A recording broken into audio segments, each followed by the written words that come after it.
जय जगन्नाथ भक्तवृंद। आज आम शुणा जाऊँ श्री जगन्नाथ प्राकट्य सह जड़ित एक अत्यंत अलौकिक और रहस्यमय कहानी। किए थिले शबर भक्त विश्वावसु, ललिता और विद्यापति भूमिका कौन थिला एवं किपरि गुप्त भाव में पूजा पाउथिले नीलमाधव परवर्ती समय जगन्नाथ रूपे समग्र विश्वर आराध्य हेले। यही कथा केवल एक पौराणिक घटना नुहे, बरं भक्ति विश्वास और भगवानंकर असीम कृपार एक अमर गाथा। तेबे आसंतु श्रद्धा और भक्ति भाव सहित शुणा नीलमाधव रहस्य एवं विश्वावसु, ललिता और विद्यापति अद्भुत संपर्कर यही दिव्य कथा। जय जगन्नाथ। एबे आसंतु श्रवण करिबा अणसर। अणसरर अन्य नाम अनवसर, साधारणतः अणसर, महा अणसर। देवस्नान पूर्णिमा परदिन ठारू नेत्रोत्सव पर्यंत जगन्नाथ मंदिर रे जगन्नाथ, बलभद्र और सुभद्रा ज्वर रे पीड़ित होई उपचार घेनुथिबारु भक्त मानक दर्शन दियंती नाही। एही काल को अणसर बा अनवसर कहा जाए। देवस्नान पूर्णिमा दिन देवस्नान मंडप जगन्नाथ, बलभद्र और सुभद्रा प्रतिमा उपरे सुनागमरु अधिवास होई रहिथिबा 108 गरा जल ढला होई स्नान करा जाए। लगातार 21 दिन धरी नरेंद्र पोखरी रे चाप खेलिबा परे श्रीजीव माने 108 गरा जल रे स्नान करिबारु तांकु ज्वर होईछि बोली यात्री मानकु कहा जाए। ज्वर हेबा परे श्रीजीव मानकु उपचार करिबा निमंते दैतापति सेवक माने और अन्य सेवक माने ठाकुर को अणसर घर को जगन्नाथ मंदिर जगमोहन चंदन अर्गली निकट में एक स्थान को नियंती। एही समय रे महाप्रभु देहरे चुआ, कर्पूर, कस्तूरी और चंदन लेपन करा सह पारंपरिक उपचार करा जाए। अणसर घरे केवल दैता सेवक माने अर्थात विश्वावसुंक वंशधर माने सेवा कार्य करती। वर्षक 12 मास मध्यरु पति महापात्र बा ब्राह्मण मान सेवा 11 मास एवं दैता मानक सेवा 1 मास। यह आषाढ़ कृष्ण प्रतिपदा रु नीलाद्री विजय जाए 14 दिन धरी करा जाए। अणसर समय पूजा पाउथबा पटिदिय अणसर समय गर्भगृह दारुमूर्ति मानक बदल रे पटिदियों को पूजा करा जाए। बड़ ठाकुर पटिदिय वासुदेव, देवी सुभद्रांकर पटिदिय भावे याज्ञसेनी बा भुवनेश्वरी, जगन्नाथ पटी भावे नारायण पूजा पाइबे। तेबे दारु देवता माने रत्न सिंहासन जो रूपरे पूजा पाती पटचित्र गुड़िक सही आकृतिर नुहे, काष्ठ निर्मित सदृश आसरे बसिथिबा परि अंकित होइथिबा चित्र रे समस्त दिय चतुर्भुज, चतुर्हस्त और 2 पद विशिष्ट होई पद्मासन रे बसी थांती। बलभद्रंक कलेबर श्वेतवर्ण रे विचित्र होइथाए। चतुर्हस्त रे से धरी थांती शंख, चक्र, गदा और हल। हरिद्रा वर्णा सुभद्रा 2 ऊर्ध्वहस्त रे पद्म धरी थांती और निम्न हस्त 2टी जाए बर मुद्रा रे। कला रंगर चित्रित जगन्नाथंक 4 हाथ रे शंख, गदा, चक्र, पद्म धरी थांती। समस्त देवतांक पृष्ठपट गाढ़ नाली रंग होता है। अणसर पटी 3टी को वंशानुक्रमे केतेक चित्रकर खूब निष्ठार प्रस्तुत करथांती। चित्र करिबा समय तक सेमाने निरामिष भक्षण करती। काम चलिथिबा कोठरी को स्त्री लोकंक प्रवेश निषेध थाए। चित्र पाई धला रंग शंखरु प्रस्तुत होइथबा बेले कला रंग निमंते पलांग दीपर कला, हिंगुलरू नाली, हरताळीरू हलदिया और खंड नीलरू नील रंग प्रस्तुत करा जाए था। स्नान पूर्णिमा दिन गभीर राति रे बाइद बाजणा सह चित्रकार माने अणसर पट्टी को मंदिर को आणती। आषाढ़ प्रतिपदारु अमावास्या जाए एक पक्ष व्यापी यही पट्टी देवतांक आगरे भोग बढ़ा जाए। अणसर घरे ठाकुर मानंकु पणा और चकटा भोग आदि करा जाउथिबा बेले पटिदियों को अन्न भोग करा जाइथाए। गर्भगृह संलग्न दक्षिण घरु सेवायत माने 7 गोटी चलंती प्रतिमा आनी अणसर घर बाहर पटे पकाइथिबा गोटिए खट उपरे रखती। ବଳଭଦ୍ରଙ୍କ ଆସ୍ଥାନ ସମୀପରେ ରାମ, ନୃସିଂହ, ଦୋଳଗୋବିନ୍ଦଙ୍କ ବିଗ୍ରହ ରହେ। ସୁଭଦ୍ରାଙ୍କ ସମୀପରେ ରହେ ଲକ୍ଷ୍ମୀ ଓ ସରସ୍ୱତୀଙ୍କ ପିତୁଳା ଦ୍ୱୟ ଏବଂ ଶ୍ରୀ ଜଗନ୍ନାଥଙ୍କ ସମ୍ମୁଖରେ ରହେ ମଦନ ମୋହନ ଓ କୃଷ୍ଣଙ୍କ ପ୍ରତିମୂର୍ତ୍ତି। ଏହି ସମୟରେ ଜଗନ୍ନାଥଙ୍କ ସ୍ଥାନରେ ଭକ୍ତମାନେ ବ୍ରହ୍ମଗିରିର ଅଲାରନାଥଙ୍କୁ ବିଷ୍ଣୁ ରୂପରେ ଦର୍ଶନ କରିଥାନ୍ତି। ଏବେ ଆସନ୍ତୁ ଜାଣିବା ଅଣସର ନୀତି କ'ଣ କ'ଣ କରାଯାଇଥାଏ। ଅଣସର ଗୁପ୍ତ ସେବା ସମୟରେ ଶ୍ରୀମନ୍ଦିରରେ ପାଳନ ହେଉଥିବା କେତୋଟି ନିୟମ। କେହି କାହାକୁ କଥା ନ ଭାସିବେ, ଗୀତ ନ ବୋଲିବେ, ବାଇଦ ନ ବଜାଇବେ, ନାଚ ଗୀତ ବନ୍ଦ, କ୍ରୋଧ କଥା କହିବେ ନାହିଁ, ବଡ଼ ପାଟିରେ କଥା କହିବେ ନାହିଁ, କୌଣସି ଶବ୍ଦ କରିବା ମନା, କାଠ ପଥର ବାଡ଼େଇବାର ମନା, ଅଙ୍ଗ ସଙ୍ଗ ନ କରିବା ମନା, ଗନ୍ଧଦ୍ରବ୍ୟ ବ୍ୟବହାର କରିବା ବି ମନା, ତିଳକର ବିନ୍ଦୁ ନ ଘେନିବ, ଫୁଲମାଳ ପକାଇବେ ନାହିଁ, ପୁରୁଷୋତ୍ତମ ମାହାତ୍ମ୍ୟ ନ ପଡ଼ିବ, କେବଳ ନୃସିଂହ ମନ୍ତ୍ର ଜପିବ, ଘଣ୍ଟି କିମ୍ବା କୌଣସି ବାଦ୍ୟଯନ୍ତ୍ର ବାଜିବ ନାହିଁ, ଚିତ୍ରରୂପ କିଛି କରାଯିବ ନାହିଁ। ଦଇତାପତିମାନେ ବହୁ ନିଷ୍ଠାରେ ଏହି ଅଣସର ସେବା କରନ୍ତି। ତେଲ ଦେହରେ ଲଗାନ୍ତି ନାହିଁ, ଧଳା ଲୁଗା ପିନ୍ଧି ଅନବସର ଗୃହକୁ ଯାଆନ୍ତି, କାନ୍ଧରେ ଦୋସଡ଼ା ପକାନ୍ତି ନାହିଁ, ଏକାନିକ ହୋଇ ଗୁପ୍ତ ରହନ୍ତି, ତୁଳସୀ ବଦଳରେ ଧଳା ଫୁଲରେ ପୂଜା କରନ୍ତି। ଅଣବସର ପୂଜାରେ ମନ୍ତ୍ରପାଠ ହୁଏ ନାହିଁ, ଏହା ଏକ କେବଳ ବିଶ୍ୱାବସୁଙ୍କର ସେହି ଭାବ ପୂଜା ଅଟନ୍ତି। କାରଳ କର୍ମ ଆଷାଢ଼ ଶୁକ୍ଳ କୃଷ୍ଣ ପ୍ରତିପଦାରୁ ଚତୁର୍ଥ ବିଗ୍ରହଗୁଡ଼ିକୁ ମରାମତି ସହ ଠାକୁରଙ୍କ ଅଙ୍ଗ ବସ୍ତ୍ର ଉତାରି କରାଳ କାମ କରାଯାଇଥାଏ। ଅଙ୍ଗରେ ଲାଗିଥିବା କସ୍ତୁରୀ, ଝୁଣା, ଚୁଆ ଓ ଚନ୍ଦନ ଲେପକୁ ଅଲଗା କରାଯାଏ। ଅଲଗା ହୋଇଥିବା ପଦାର୍ଥମାନଙ୍କୁ କରାଳ କୁହାଯାଏ। ଶ୍ରୀଅଙ୍ଗ ଫିଟା ସ୍ନାନ ମଣ୍ଡପରେ ସ୍ନାନ ଦ୍ୱାରା ପାଟ ବସ୍ତ୍ରକୁ ଅଣସର ଗୃହରେ ଓଲାଗି କରାଯାଏ। ଏହାକୁ ଅଙ୍ଗ ଫିଟା କୁହାଯାଏ। ଏହି ସମୟରେ ଦାରୁ ରୂପକ କରାଳ ରୂପ କରାଯାଇଥାଏ। ଶ୍ରୀଅଙ୍ଗ ଫିଟା କରାଳ ହେଉଛି ଶ୍ରୀଅଙ୍ଗ ନିରାପତ୍ତା ପାଇଁ ଏକ ପ୍ରତିଷେଧକ ବ୍ୟବସ୍ଥା। ଫୁଲୁରି ତେଲ ଲାଗି ଆଷାଢ଼ କୃଷ୍ଣ ପଞ୍ଚମୀରୁ ସପ୍ତମୀ ବଡ଼ ଓଡ଼ିଆ ମଠ ଏହି ସେବା ପାଇଁ ଆବଶ୍ୟକ ପଦାର୍ଥ କର୍ପୂର, ଚୁଆ, ପରଖ, ପିଙ୍ଗଳ ଓ ରାଶି ତେଲ ଯୋଗାଇଥାନ୍ତି। ଏହା ପୂର୍ବ ବର୍ଷ ହେରା ପଞ୍ଚମୀ ଠାରୁ ମାଟି ତଳେ ପୋତା ହୋଇ ରହିଥାଏ। ପଇତା ଲାଗି ଅନବସରର କେତେକ ସ୍ୱତନ୍ତ୍ର ନୀତିରେ ପାଟ କନାକୁ ଛେରି ଶ୍ରୀବିଗ୍ରହଙ୍କ ଦେହରେ ଛକି ପଡ଼ିଲା ଭଳି ବନ୍ଧାଯାଏ। ତାହା ଉପରେ ଚନ୍ଦନ ଲାଗି କରାଯାଏ। ଏହାକୁ ପଇତା ଲାଗି କୁହାଯାଏ।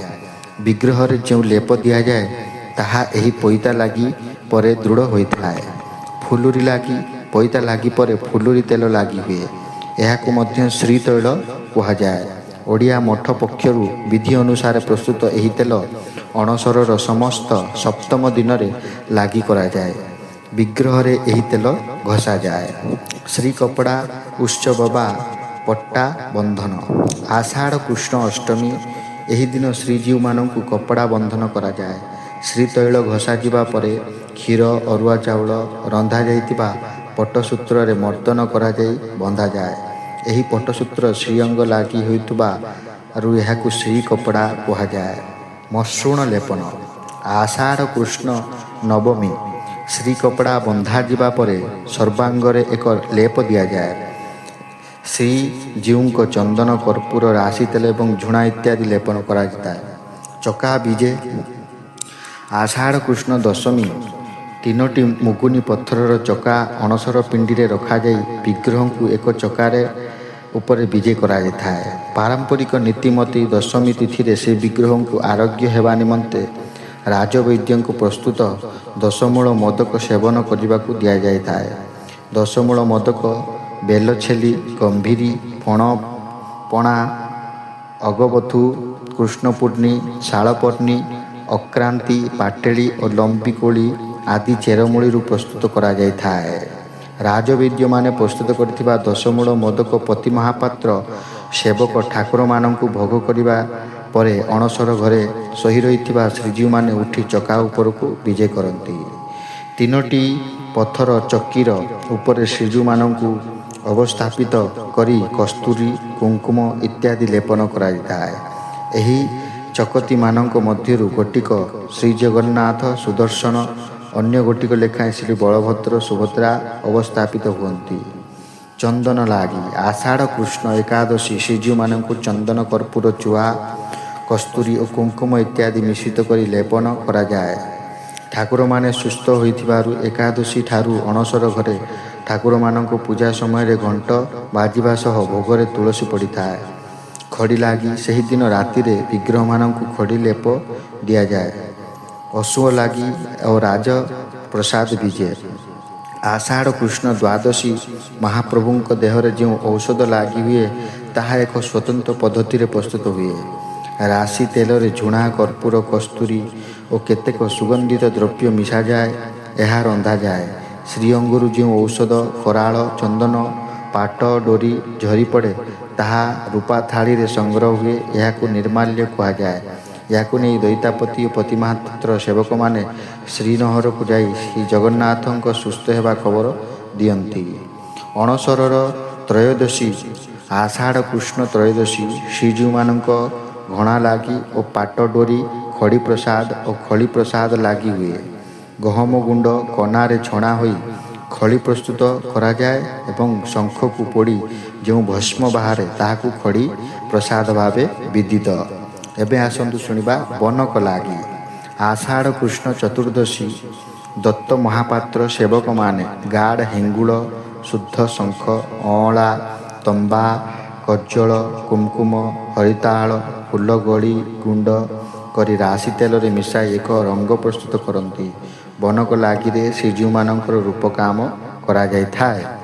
ଚକା ଅସରପ ନୂତନ କନା ଓ ତୁଳାରେ ଯନ୍ତ୍ର ଆକାରରେ ପ୍ରସ୍ତୁତ ହୋଇଥିବା ଏବଂ ଶାସ୍ତ୍ରୀୟ ବିଧିରେ ତଥା ଶାବର ତନ୍ତ୍ର ପରମ୍ପରାରେ ସଂସ୍କାରିତ ହୋଇଥିବା ଏକ କମଳ ଚକା ସଦୃଶ ଗୋଲ ଆସନକୁ ବିଗ୍ରହଙ୍କୁ ଲାଗି କରାଯାଏ। ଏହାକୁ ଚକା ଅସରପ ନୀତି କୁହାଯାଏ। ଏହି ଦିନ ହିଁ ଅଣସରର ଶେଷ ଦିବସ। ତାପରେ ନବଯୌବନ ଦର୍ଶନ କରାଯାଇଥାଏ। ନବଯୌବନ ଦର୍ଶନ ଆଷାଢ଼ ଅମାବାସ୍ୟା ଉଭା ଅମାବାସ୍ୟା। ଏହି ଦିନ ନୂତନ ଚିତ୍ରିତ ଠାକୁରଙ୍କୁ ସର୍ବସାଧାରଣଙ୍କ ଦର୍ଶନ ନିମନ୍ତେ ଉଭା କରାଯାଏ। ଶ୍ରୀ ଜଗନ୍ନାଥଙ୍କ ଅଣସର ଦୁଇ ପ୍ରକାର ପାଳିତ ହୁଏ ଯଥା ସାଧାରଣ ଅଣସର ଓ ମହା ଅଣସର। ସାଧାରଣ ଅଣସର 15 ଦିନ ପାଇଁ ପ୍ରତିବର୍ଷ ଗୁଣ୍ଡିଚା ପୂର୍ବରୁ ପାଳିତ ହୁଏ। ମହା ଅଣସର ପ୍ରତିବର୍ଷ ଗୁଣ୍ଡିଚା ପୂର୍ବରୁ 15 ଦିନ ପାଇଁ ପାଳିତ ହୁଏ। ତେବେ ମହା ଅଣବସର 45 ଦିନ ପାଇଁ ପ୍ରତି ନବକଳେବର ପୂର୍ବରୁ ପାଳିତ ହୁଏ, ଯାହାକୁ ମହା ଅଣସର କୁହାଯାଇଥାଏ। ବିଧି କ'ଣ? ସ୍ନାନ ପୂର୍ଣ୍ଣିମା ପରେ ଶ୍ରୀଜୀଉଙ୍କ ଗଜାନନ ବେଶ ଅନୁଷ୍ଠିତ ହୁଏ। କୁହାଯାଏ ପୁଷ୍ପ ଅଳଙ୍କାରରେ ଆଚ୍ଛାଦିତ ହୋଇ ଅତ୍ୟଧିକ ସ୍ନାନ କରିବା ହେତୁ ଶ୍ରୀଜୀଉମାନେ ଅସୁସ୍ଥ ହୋଇପଡ଼ନ୍ତି ଏବଂ ଅନବସର ଗୃହରେ ଅବସ୍ଥାନ କରି ନବକଳେବର ପୂର୍ବରୁ ଏହି ବିଧି ମହା ଅଣସର ନାମରେ ଖ୍ୟାତି। ମହା ଅଣସର ଦୁଇ ଭାଗରେ ବିଭକ୍ତ କରାଯାଇଛି। ପ୍ରଥମେ କୈବଲ୍ୟ ବୈକୁଣ୍ଠରେ ବୈଦିକ ବିଧି ଅନୁସାରେ ଯଜ୍ଞ ଚାଲିଥିବା ବେଳେ ସପ୍ତ ମଣ୍ଡପରେ ମହାପ୍ରଭୁଙ୍କ ନୂତନ ବିଗ୍ରହ ମାଧବଙ୍କ ବିଗ୍ରହ ନିର୍ମାଣ ମଧ୍ୟ ସମଭାବେ ଚାଲିଥାଏ। ବ୍ରହ୍ମ ପରିବର୍ତ୍ତନ ପର୍ଯ୍ୟନ୍ତ ଏହି ଅଣସର ଲୀଳା ଚାଲିଥାଏ। ଏହାକୁ ମହା ଅଣସର କୁହାଯାଏ। ଦ୍ୱିତୀୟ ଅଣସର ଲୀଳା ଶ୍ରୀମନ୍ଦିର ଗର୍ଭଗୃହର ଅଣସର ପିଣ୍ଡିରେ ଚାଲିଥାଏ। ଏହା ଦ୍ୱିତୀୟ ଆଷାଢ଼ ମାସ ପ୍ରତିପଦା ଠାରୁ ଆରମ୍ଭ ହୁଏ। ଏହି ଦିନଠାରୁ ନୂତନ ବିଗ୍ରହ ସପ୍ତାହ ବରଣ ନୀତି ଆରମ୍ଭ ହୋଇଥାଏ। ଏହି ନୀତି ସହିତ କେବଳ ଦଇତାପତି ପତିମହାପାତ୍ର ଓ ଦତ୍ତ ମହାପାତ୍ର ସେବକ ଅଙ୍ଗା ଅଙ୍ଗୀ ଭାବେ ଜଡ଼ିତ ଥାଆନ୍ତି। ଏହା ସମ୍ପୂର୍ଣ୍ଣ ଗୁପ୍ତ ଲୀଳା। ମହା ଅଣସର କାଳରେ କେତେକ ବିଶେଷ ନୀତି ପାଳନ କରାଯାଇଥାଏ। ମହା ଅଣସର ବେଳେ ରାଘବ ମଠ ତରଫରୁ ସର୍ବାଙ୍ଗ ପଙ୍କ୍ତି ଭୋଗ ଲାଗି କରାଯାଏ। ଏହି ସମୟରେ ଶ୍ରୀମନ୍ଦିରରେ ପଟିଦିଅଁ ପୂଜା ପାଆନ୍ତି। ମହା ଅଣସର କାଳେ ନିର୍ମାଣ ମଣ୍ଡପେ ଦିବ୍ୟ ଦାରୁଙ୍କ ପୂଜା ନୃସିଂହ ମନ୍ତ୍ରରେ କରାଯାଏ। ଏହି ସମୟରେ ଖଡ଼ି ଲାଗି ଏବଂ ବନକ ଲାଗି ନୀତି ସମ୍ପନ୍ନ କରାଯାଇଥାଏ। ଏହି ସମୟରେ ବିଗ୍ରହମାନଙ୍କ ପରିବର୍ତ୍ତନ ହୁଏ। ମହା ଅଣସର ପିଣ୍ଡ ବା ଗୃହ ନବକଳେବରରେ ମହାପ୍ରଭୁଙ୍କୁ ସ୍ନାନ ନୀତି ପରେ ରତ୍ନବେଦୀ ସମ୍ମୁଖରେ ବାଉଁଶ ତାଟି ପରିବେଷ୍ଟିତ ଅସ୍ଥାୟୀ ଗୃହ ମହା ଅଣସର ଗୃହ ବା ନିରୋଧ ଗୃହ କୁହାଯାଇଥାଏ। ଗୃହ ପରିବେଷ୍ଟିତ ତାଟିକୁ ଅଣସର ତାଟି କୁହାଯାଏ। ଅଣସର ଗୃହରେ ସମ୍ପାଦିତ ନୀତିକୁ ଅଣସର ନୀତି କୁହାଯାଏ। ଅଣସର ଗୃହକୁ ଗୁପ୍ତ ନୀତି ନିମନ୍ତେ ପ୍ରବେଶ ପାଇଁ ଏକ ଛୋଟ ତାଟି ଦ୍ୱାରା ତାହା ଏହାକୁ ଧୁକୁଡ଼ି ଦ୍ୱାର କୁହାଯାଇଥାଏ। ଏହି ଦ୍ୱାର ଦେଇ ଦଇତା ଓ ପତି ମହାପାତ୍ର ସେବକ ଅଣସର ଗୃହକୁ ଗୁପ୍ତ ନୀତି ନିମନ୍ତେ ପ୍ରବେଶ କରିଥାନ୍ତି। ବିଶ୍ୱାବସୁ କିଏ? ଏବେ ଜାଣିବା ଜଗନ୍ନାଥଙ୍କ ସହ ବିଶ୍ୱାବସୁ ଏବଂ ନୀଳମାଧବଙ୍କର ଯେଉଁ ପୂର୍ବ ଅବତାର ତାପରେ ଜଗନ୍ନାଥ ରୂପରେ ପ୍ରକାଶିତ ପାଇଲେ ବିଶ୍ୱାବସୁ, ଲଳିତା ଏବଂ ଦଇତାପତିଙ୍କର ଯେଉଁ ପୂର୍ବଜ ଅଛନ୍ତି ତାଙ୍କ ବିଷୟରେ କିଛି ଆଲୋଚନା। ଶବରପଲ୍ଲୀର ଶବର ରାଜା ବିଶ୍ୱାବସୁ ପ୍ରାଚୀ ନଦୀ ତୀରରେ ଏକ ଗୁପ୍ତ ଗୁମ୍ଫାରେ ନୀଳମାଧବଙ୍କୁ ପୂଜା କରୁଥିଲେ। ଲଳିତା ତାଙ୍କର ଏକମାତ୍ର କନ୍ୟା ଥିଲେ। ସ୍କନ୍ଦ ପୁରାଣ ଅନୁସାରେ, ବ୍ରହ୍ମ ପୁରାଣ ଏବଂ ଅନ୍ୟ ପୁରାଣ ବର୍ଣ୍ଣିତ ତଥ୍ୟ ଅନୁସାରେ ଜଗନ୍ନାଥ ପ୍ରକୃତରେ ନୀଳମାଧବ ନାମରେ ବିଶ୍ୱାବସୁ ନାମକ ଜଣେ ଶବର ରାଜାଙ୍କ ଦ୍ୱାରା ଜଙ୍ଗଲରେ ଗୋଟିଏ ଗୁମ୍ଫାରେ ଲୁକ୍କାୟିତ ଭାବେ ପୂଜା ପାଉଥିଲେ। ନୀଳମାଧବ ନାମ ଶୁଣିବା ପରେ ଏହି ବିଷୟରେ ଖବର ପାଇ ରାଜା ଇନ୍ଦ୍ରଦ୍ୟୁମ୍ନ ବିଦ୍ୟାପତି ନାମକ ଜଣେ ବ୍ରାହ୍ମଣଙ୍କୁ ଠାକୁରଙ୍କ ଅନୁସନ୍ଧାନ କରିବା ନିମନ୍ତେ ସେଠାକୁ ପଠାଇଥିଲେ। ବହୁ ଚେଷ୍ଟା ପରେ ମଧ୍ୟ ବିଦ୍ୟାପତି ଠାକୁରଙ୍କ ଠାବ କରିବାରେ ବିଫଳ ହୋଇଥିଲେ। କିଛି ଦିନ ସେଠାରେ ରହି ସେ ଶେଷରେ ବିଦ୍ୟାପତିଙ୍କ କନ୍ୟା ଲଳିତାଙ୍କୁ ବିବାହ ଶେଷରେ ସେଠାରେ ରହି ବିଦ୍ୟାପତି ତାଙ୍କର କନ୍ୟା ଲଳିତାକୁ ବାହା ହୋଇଥିଲେ। ନିଜ ଶ୍ୱଶୁର ବିଶ୍ୱାବସୁଙ୍କୁ ବିଶ୍ୱାସ ଭାଜନ ହୋଇଥିଲେ। ବିଶ୍ୱାବସୁ ଶେଷରେ ନିଜ ଜ୍ୱାଇଁଙ୍କ ଅନୁରୋଧ ରକ୍ଷା କରି ବିଦ୍ୟାପତିଙ୍କ ଆଖିରେ ଅନ୍ଧପୁଟୁଳି ବାନ୍ଧି ନୀଳମାଧବ ପୂଜା ପାଉଥିବା ଜାଗାକୁ ନେଇ ଠାକୁରଙ୍କ ଦର୍ଶନ କରାଇଥିଲେ। କିନ୍ତୁ ଚତୁର ବ୍ରାହ୍ମଣ ବିଦ୍ୟାପତି ଉକ୍ତ ସ୍ଥାନର ପୁନଃ ଚିହ୍ନଟ କରିପାରିବା ନିମନ୍ତେ ସେଠାରେ ସୋରିଷ ମଞ୍ଜି ବୁଣି ଦେଇ ଆସିଯାଇଥିଲେ, ଯାହାକି ତାଙ୍କ ପରବର୍ତ୍ତୀ ସମୟରେ ଗୁମ୍ଫା ଭିତରକୁ ରାସ୍ତା ଚିହ୍ନାଇବାରେ ସାହାଯ୍ୟ କରିଥିଲା। ସେହିଠାରୁ ଫେରିବା ପରେ ସେ କଥା ରାଜା ଇନ୍ଦ୍ରଦ୍ୟୁମ୍ନଙ୍କୁ ଜଣାଇଥିଲେ। ବିଦ୍ୟାପତି ଠାରୁ ଏକଥା ଶୁଣି ରାଜା ଇନ୍ଦ୍ରଦ୍ୟୁମ୍ନ ନୀଳମାଧବଙ୍କ ଦର୍ଶନ ନିମନ୍ତେ ଉତ୍କଳ ଦେଶକୁ ଯାତ୍ରା କରିଥିଲେ। ବିଦ୍ୟାପତିଙ୍କ ସହାୟତାରେ ନୀଳକନ୍ଦରକୁ ଠାବ କରିବାରେ ସକ୍ଷମ ହୋଇଥିଲେ। ବିଶ୍ୱାବସୁଙ୍କ ବଂଶଧର ଏବେ କଣ୍ଟିଲୋରେ ଅବସ୍ଥିତ ନୀଳମାଧବଙ୍କୁ ପୂଜା କରନ୍ତି ଏବଂ ଜଗନ୍ନାଥଙ୍କର ଦଇତା ସେବକ ଭାବରେ ଉପସ୍ଥିତ ରହନ୍ତି। ଲଳିତା ଶବରପଲ୍ଲୀର ଶବର ରାଜା ବିଶ୍ୱାବସୁଙ୍କ କନ୍ୟା ଥିଲେ। ଲଳିତା ବିଦ୍ୟାପତିଙ୍କୁ ବିବାହ କରିଥିଲେ। ସ୍କନ୍ଦ ପୁରାଣ, ବ୍ରହ୍ମ ପୁରାଣ, ଅନ୍ୟ ପୁରାଣରେ ବର୍ଣ୍ଣିତ ତଥ୍ୟ ଅନୁସାରେ ଶ୍ରୀ ଜଗନ୍ନାଥ ପ୍ରକୃତରେ ନୀଳମାଧବ ନାମରେ ବିଶ୍ୱାବସୁ ନାମକ ଜଣେ ଶବର ରାଜାଙ୍କ ଦ୍ୱାରା ଜଙ୍ଗଲରେ ଗୋଟିଏ ଗୁମ୍ଫାରେ ଲୁକ୍କାୟିତ ଭାବେ ପୂଜା ପାଉଥିଲେ। ନୀଳମାଧବଙ୍କ ନାମ ଶୁଣିବା ପରେ ଏହି ବିଷୟରେ ଖବର ପାଇ ରାଜା ଇନ୍ଦ୍ରଦ୍ୟୁମ୍ନ ବିଦ୍ୟାପତି ନାମକ ଜଣେ ବ୍ରାହ୍ମଣଙ୍କୁ ଠାକୁରଙ୍କ ଅନୁସନ୍ଧାନ କରିବା ନିମନ୍ତେ ସେଠାକୁ ପଠାଇଥିଲେ। ସେଠାରୁ ଫେରିବା ପରେ ସେ କଥା ରାଜା ଇନ୍ଦ୍ରଦ୍ୟୁମ୍ନଙ୍କୁ ଜଣାଇଥିଲେ। ବିଦ୍ୟାପତି ଠାରୁ ଏକଥା ଶୁଣି ରାଜା ଇନ୍ଦ୍ରଦ୍ୟୁମ୍ନ ନୀଳମାଧବଙ୍କ ଦର୍ଶନ ନିମନ୍ତେ ଉତ୍କଳ ଦେଶକୁ ଯାଇଥିଲେ। ବିଦ୍ୟାପତିଙ୍କ ସହାୟତାରେ ନୀଳକନ୍ଦରକୁ ଠାବ କରିବାରେ ସକ୍ଷମ ହୋଇଥିଲେ। ପତି ମହାପାତ୍ର, ଶୂଦ୍ର ସୁଆର ଆଦି ବିଦ୍ୟାପତି ଓ ଲଳିତାଙ୍କ ବଂଶଧର ଅଟନ୍ତି। ଏମାନେ ସ୍ନାନ ପୂର୍ଣ୍ଣିମା ପରେ ଶ୍ରୀ ଜଗନ୍ନାଥଙ୍କ ଦେହରେ ଲେପ ଲଗାଇବା ପାଇଁ ଚାଉଳ ଖଳା ରାନ୍ଧନ୍ତି। ଖଳା ରାନ୍ଧି ଯୋଗୁଁ ଏମାନେ ସୁପକାର ବା ସୁଆର ଓ ବ୍ରାହ୍ମଣ ଔରସରେ ଶବରଣୀ ଗର୍ଭରୁ ଜାତ ହୋଇଥିବାରୁ ଶୂଦ୍ର ନାମରେ ଅଭିହିତ। ପତି ମହାପାତ୍ର ଜଗନ୍ନାଥଙ୍କ ସେବକମାନଙ୍କ ମଧ୍ୟରେ ଅନ୍ୟତମ। ସେମାନେ ବିଦ୍ୟାପତି ବ୍ରାହ୍ମଣ ମନ୍ତ୍ରୀଙ୍କର ବଂଶଧର ଅଟନ୍ତି। ଦୈନିକ ସେବା ବ୍ୟତୀତ ରଥଯାତ୍ରା ବେଳେ ଏହି ସେବକଙ୍କର ବିଶେଷ କାର୍ଯ୍ୟ ମଧ୍ୟ ରହିଛି। ଶ୍ରୀମନ୍ଦିର ଆଳତୀ ବେଳେ ମଧ୍ୟ ଏମାନଙ୍କର ବିଶେଷ କାର୍ଯ୍ୟ ବିଶେଷ ମର୍ଯ୍ୟାଦା ସମ୍ପନ୍ନ ଅଟେ। ଐତିହାସିକ ତଥ୍ୟ ଅନୁସାରେ ପତି ମହାପାତ୍ରମାନେ ମଧ୍ୟପ୍ରଦେଶ, ଛତିଶଗଡ଼, ରତ୍ନପୁରରେ ରହି ଜଗନ୍ନାଥଙ୍କ ବିଗ୍ରହ ଉପରେ ଉଠିଥିବା ପବିତ୍ର ବୃକ୍ଷର ପୂଜା କରିଥିଲେ। ଏଥିରୁ ଜଗନ୍ନାଥ ମହାପ୍ରଭୁଙ୍କ ସହିତ ପତି ମହାପାତ୍ର ସେବକଙ୍କ ଆତ୍ମୀୟତାର ପ୍ରମାଣ ମିଳେ। ଜଗନ୍ନାଥ ମହାପ୍ରଭୁଙ୍କ ବଂଶଧର ରୂପେ ସାରା ରାଜ୍ୟରେ ପତି ମହାପାତ୍ରମାନେ ସମ୍ମାନିତ ହୁଅନ୍ତି।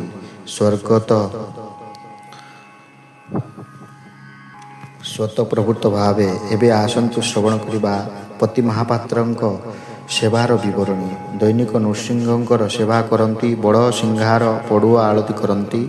ଶ୍ରୀଜଗନ୍ନାଥଙ୍କ ବାଡ଼ରେ ଆଳତୀ କରନ୍ତି। ବର୍ଷ ତମାମ ସବୁ ପର୍ବ ପାର୍ବଣୀ, ବନ୍ଦାପନା, ଚନ୍ଦନ ସର୍ବାଙ୍ଗ ମଙ୍ଗଳାର୍ପଣ କାମ କରନ୍ତି। ସ୍ନାନ ପୂର୍ଣ୍ଣିମା ଦିନ ବେଦୀରୁ ଦିଅଁ ଫେରିବା ବେଳେ ରଥକୁ ବିଜେ, ରଥରୁ ଗୁଣ୍ଡିଚା ଘର ବିଜେ କରନ୍ତି। ଗୁଣ୍ଡିଚା ଘରୁ ରଥକୁ ନୀଳାଦ୍ରି ବିଜେରେ ସେ ତିନି ବାଡ଼ର ବନ୍ଦାପନା, କର୍ପୂର ଆଳତି, କର୍ପୂର ଲାଗି, ଘଷା ଓ ପିଡ଼ିଆ ଲାଗି କରନ୍ତି। ପ୍ରତ୍ୟେକ ଜନ୍ମତିଥି, ହୋମ, ସହସ୍ର କୁମ୍ଭାଭିଷେକ ଇତ୍ୟାଦିରେ ପଣ୍ଡା ଓ ମୁଦିରଥଙ୍କ ସହ ବ୍ରହ୍ମା ଓ ବରୁଣ ହୁଅନ୍ତି। ଅନବସର ସମୟରେ ଦକ୍ଷିଣ ଦ୍ୱାର, ତାଟି ଦ୍ୱାର ଫିଟାନ୍ତି। ଅଣସର ଘର ଭିତରେ ଭୋଗ କରନ୍ତି। ଦଇତାଙ୍କ ସହ ପ୍ରସାଦ ଲାଗି, ପଣା ଲାଗି, ଖଡ଼ି ଲାଗି, ଖଳି ଲାଗି, ଫୁଲୁରି ଲାଗି କାମ କରନ୍ତି। ସୁଦର୍ଶନ ଚକ୍ରର ବିଜେ ବେଳେ ସମସ୍ତେ କାମ କରନ୍ତି। ଦଇତାଙ୍କ ସହ ଶ୍ରୀଅଙ୍ଗରେ ସକଳ ସେବା କରନ୍ତି, ମାତ୍ର ଭିତରେ ଭୋଗ ଓ ସଂସ୍କାର ସେବା କରନ୍ତି। ପୁରୁଷୋତ୍ତମ କର୍ମାଙ୍ଗୀରେ ପତି ମହାପାତ୍ରଙ୍କ ସେବା ବିଷୟରେ ନିମ୍ନରେ ଦିଆଯାଇଛି। ଏମାନେ ମହାସାମନ୍ତ ବିଦ୍ୟାପତି ପୁରୋହିତ ବଂଶ। ଏ କ୍ଷେତ୍ର ମଣ୍ଡପେ ବାସ କଲା। ଏ ନିଯୋଗ ଶାନ୍ତ ଅଟେ। ହେଇ ଭୋଗ ଦୁଇ ଭାଗ ଅଧିକ ହେବା। ଏ ସକଳ କରି ଯାକୁ ଭଜନ। ଭକ୍ତବୃନ୍ଦ, ବିଶ୍ୱାବସୁ, ଲଳିତା, ବିଦ୍ୟାପତିଙ୍କ ଏହି ପବିତ୍ର କଥା ଆମକୁ ଶିଖାଏ ଯେ ଭଗବାନ ଜଗନ୍ନାଥଙ୍କ ପାଖରେ ଜାତି, ବର୍ଣ୍ଣ କିମ୍ବା ପଦମର୍ଯ୍ୟାଦାର କୌଣସି ଭେଦ ନାହିଁ। ସତ୍ୟ, ଭକ୍ତି, ନିଷ୍ଠା ଓ ସମର୍ପଣ ହିଁ ଭଗବାନଙ୍କ କୃପା ପାଇବାର ପ୍ରକୃତ ମାର୍ଗ। ସେହିପାଇଁ ଆମେ ମଧ୍ୟ ନିଜର ଜୀବନରେ ଭକ୍ତି, ସତ୍ୟ ଓ ସଦାଚାରକୁ ଆପଣେଇବାର ସଂକଳ୍ପ କରିବା। ଯଦି ଏହି କଥା ଆପଣଙ୍କୁ ଭଲ ଲାଗିଥାଏ ତେବେ ଭିଡ଼ିଓଟିକୁ ଲାଇକ୍ କରନ୍ତୁ, ନିଜ ପରିବାର ଓ ବନ୍ଧୁମାନଙ୍କ ସହ ସେୟାର କରନ୍ତୁ ଏବଂ ଶ୍ରୀ ଜଗନ୍ନାଥଙ୍କ ଏଭଳି ଦିବ୍ୟ କଥା, ସ୍ତୋତ୍ର ଓ ସନାତନ ଧର୍ମ ସମ୍ବନ୍ଧୀୟ ଭିଡ଼ିଓ ଦେଖିବା ପାଇଁ ଆମ ଚ୍ୟାନେଲକୁ ସବସ୍କ୍ରାଇବ୍ କରନ୍ତୁ। ଜୟ ଜଗନ୍ନାଥ, ଜୟ ନୀଳମାଧବ।